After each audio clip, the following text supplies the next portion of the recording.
El descenso es una de las peores cosas que le pueden ocurrir a cualquier escuadra, al ser evidencia irrefutable de no haber estado a la altura de la competición, y es por lo mismo que en la recta final, suele ocurrir una emocionante lucha para ver quiénes salvan la categoría, mientras hacen todo lo posible para conseguirlo, desde traer nuevos sponsors, fichajes e incluso directores técnicos. Lamentablemente, en muchas ocasiones todo lo anterior resulta inútil, y por ello no es sorpresa que varios conjuntos hayan tocado fondo a lo largo de la historia del deporte rey, desde los creados recientemente, hasta los considerados grandes de su respectivo país, como podría ser Alianza Lima en el 2020, Independiente de Avellaneda en el 2013 o Cruzeiro en el 2019, por lo que Juan Aurich tampoco fue la excepción. No es la primera vez que le ocurre este infortunado evento, pero, en definitiva, es de los casos más interesantes que haya visto hasta la fecha, y tiene su nivel de importancia al marcar el fin de un período con solvencia económica, presencia continua en competiciones internacionales, e incluso el sueño de obtener una segunda estrella, dando comienzo a uno distinto y totalmente contrario, del cual no hay indicios de que salga. De esta forma, y durante el siguiente documental, estaré repasando la campaña del Ciclón del Norte en el 2017, así como buscando a los posibles responsables del resultado. Sin más dilación, demos inicio con esto. Directores técnicos mediocres y fichajes decepcionantes.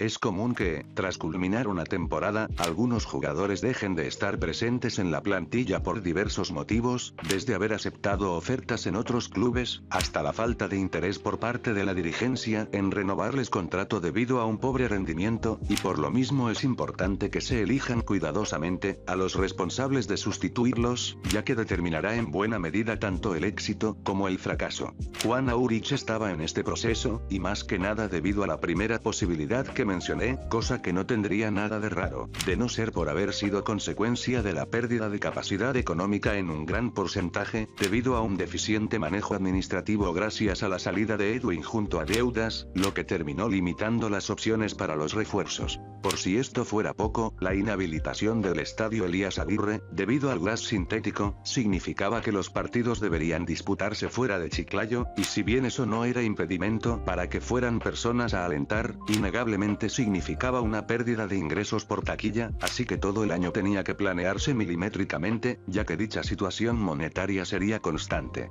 Y al principio pareció ser el caso, por la llegada de algunos futbolistas prometedores, pero que no consiguieron cumplir con las expectativas. De entre ellos, destacan principalmente los de procedencia extranjera, como Enzo Borges, delantero uruguayo que venía de anotar 17 goles con Defensor La Bocana, pero que no pudo volver a demostrar dicho rendimiento en su nuevo equipo, e incluso lo perjudicó al desperdiciar varias chances para mandar el esférico al fondo de las redes. Marcelo Papano, volante argentino que tuvo una correcta campaña con Manucci en segunda división, pero que no estuvo a la altura de la máxima categoría del fútbol nacional, y pasó desapercibido.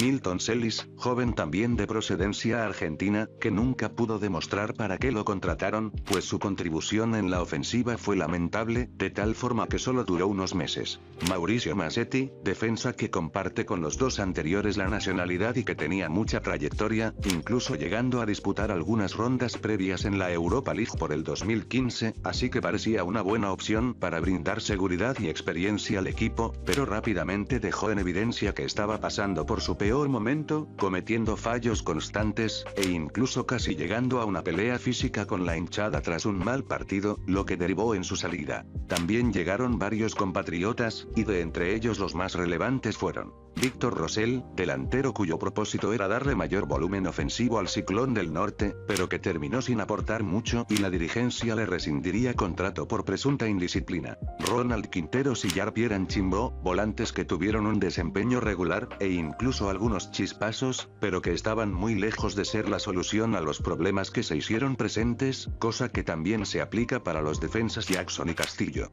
Por último está Wilmer Aguirre, delantero experimentado, con trayectoria, y que se convirtió en figura sin muchos problemas, pero que llegó demasiado tarde, resultando su esfuerzo inútil. Es fácil decir que, en retrospectiva, iba a ser una mala temporada, pero en principio, y por desconocer las cosas antes dichas, aparentemente todo se había planificado a detalle para hacer una digna presentación en el descentralizado, lo que se reforzó en una entrevista con el nuevo director técnico Wilmar Valencia.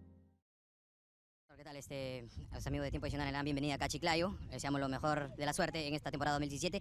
La pregunta, ¿cómo se siente con este nuevo grupo acá y también con su llegada acá?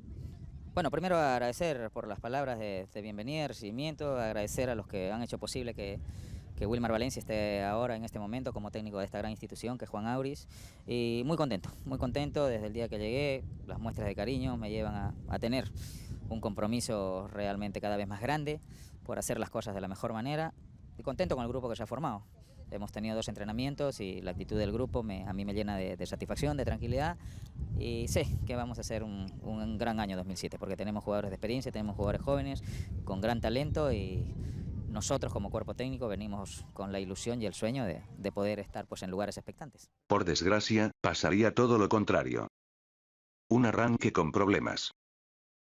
El descentralizado 2016 había concluido, y Juan Aurich realizó una campaña mediocre, lejos de la lucha por el título nacional, y más bien tratando de meterse en la próxima edición de la Copa Sudamericana, en principio fracasando tras quedar en la 8ª posición, pero después consiguiéndolo sorpresivamente, debido al aumento de cupos para la Libertadores producto de la salida de los equipos mexicanos. Uno podría pensar que por ello se armaría un gran plantel, ya que por cada fase superada se recibiría una considerable inyección económica, pero los tiempos habían cambiado, y una mala administración junto a deudas, no solo consiguieron la salida de varias piezas claves, como Víctor Cedrón, Cristian Ramos, Pedro Galese, y sobre todo Luis Tejada, sino también un ajustado presupuesto para la nueva temporada, cosa que se agravaría por la inhabilitación del estadio Elías Aguirre. La situación condujo a un período de búsqueda y contratación de futbolistas en diversos lugares, algunos veteranos, pero mayoritariamente jóvenes debido a lo accesible que era el mantenerlos.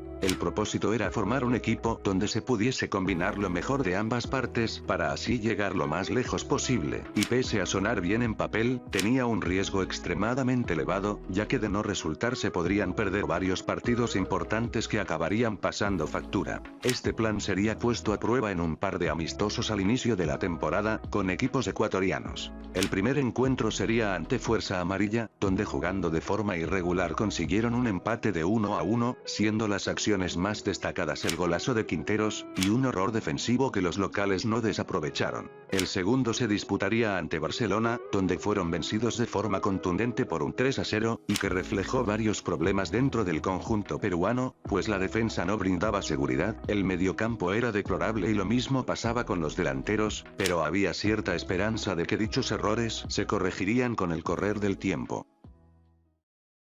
Inicio de las competiciones.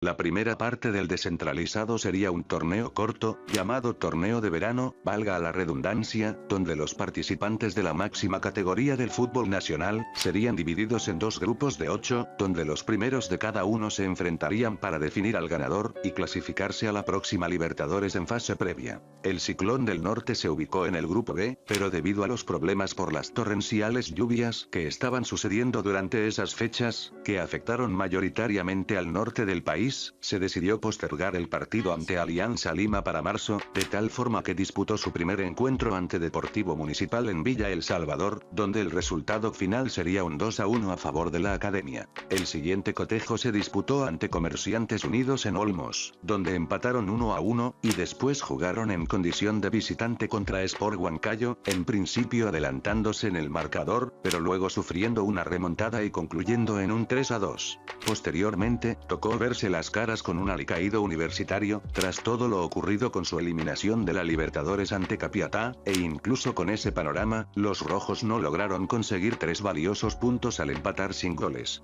Las cosas no estaban marchando muy bien, pero había cierta expectativa sobre el partido por Copa Sudamericana ante Arsenal de Sarandí, pues algunos esperaban que eso sería un punto de inflexión que permitiera la mejora del equipo. Por desgracia, la realidad fue distinta ante su contundente derrota de 2-0 en el Mansiche, ratificando los problemas que se habían visto hasta entonces, lo que reforzó el mismo director técnico en una entrevista postpartido.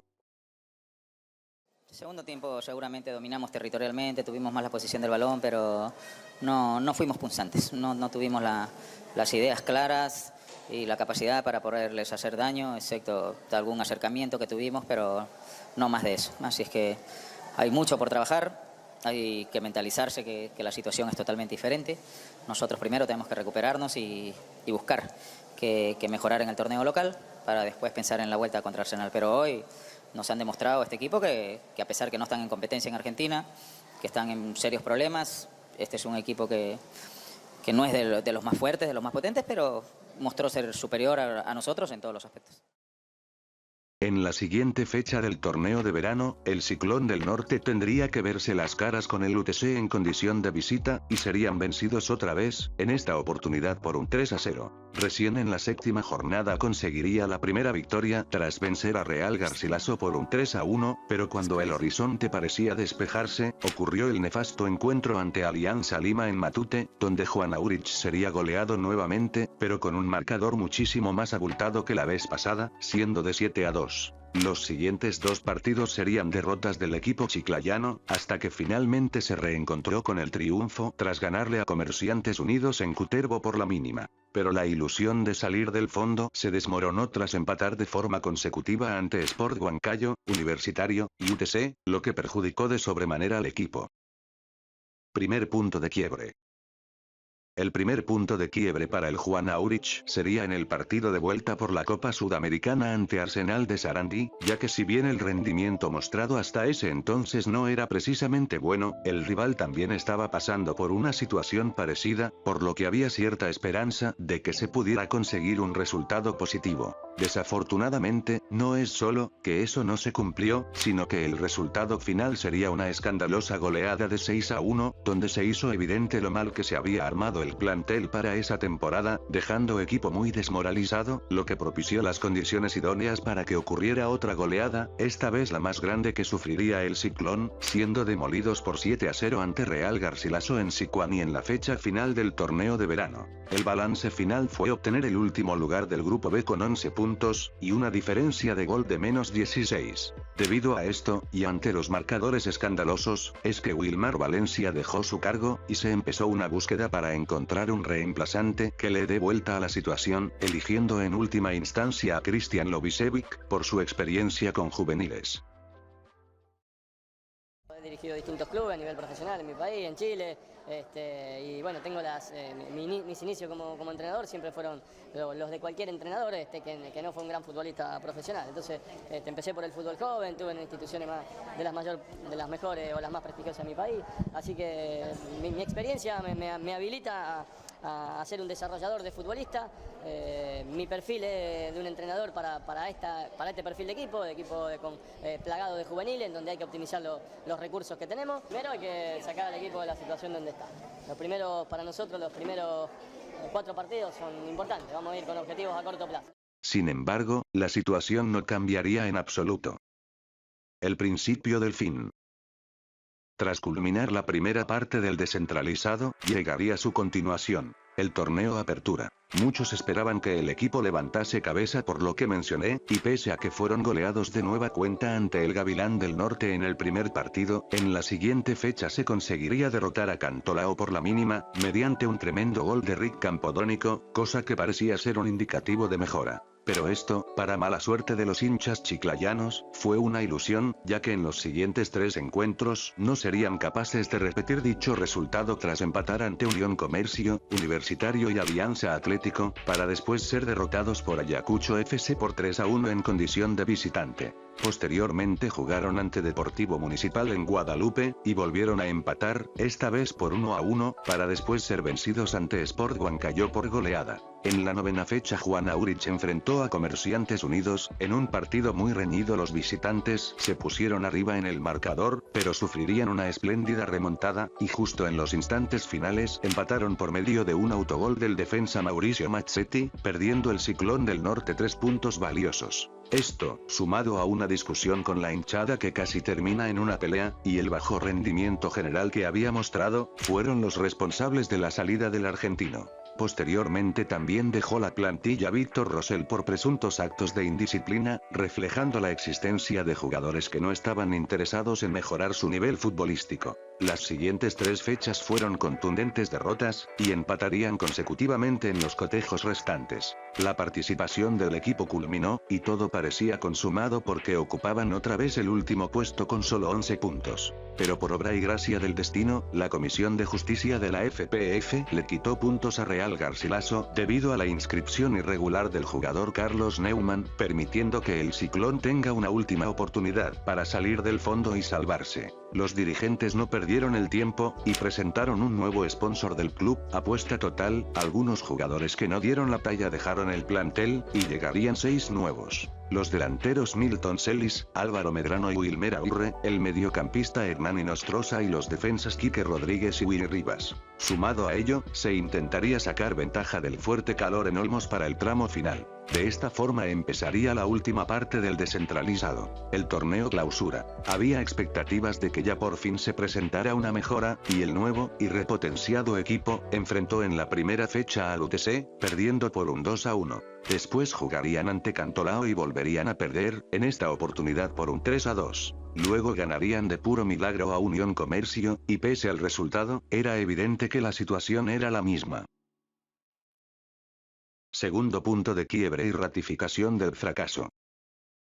En un partido valioso, el equipo chiclayano se jugaba la vida ante un rival directo, Alianza Atlético de Sullana, consiguiendo un apagado empate sin goles, que fue la gota que colmó el vaso y significó la salida de Loisevic, empezando una breve búsqueda para determinar quién lo sustituiría. El elegido fue Julio César Uribe, y pese a que se lograron mejores resultados que con los directores técnicos anteriores, esto resultaría insuficiente para salvar la categoría. Su breve período comenzó tras una victoria de 2-0 ante Ayacucho, aunque en dicho cotejo no estaría presente y en su lugar se encontraba Luis Guadalupe. Recién en la siguiente fecha ante Municipales donde se le vería, y por desgracia se perdió el partido por un 2-1, siendo la acción más destacada un penal que el uruguayo Enzo Borges pateó con desdén. El próximo cotejo se jugaría ante Sport Huancayo en Olmos, y para sorpresa de la mayoría, el Ciclón estaba goleando contundentemente por un 3-0. Sin embargo, la endeble defensa permitió que la distancia se acortase, y el resultado final fue de 3-2.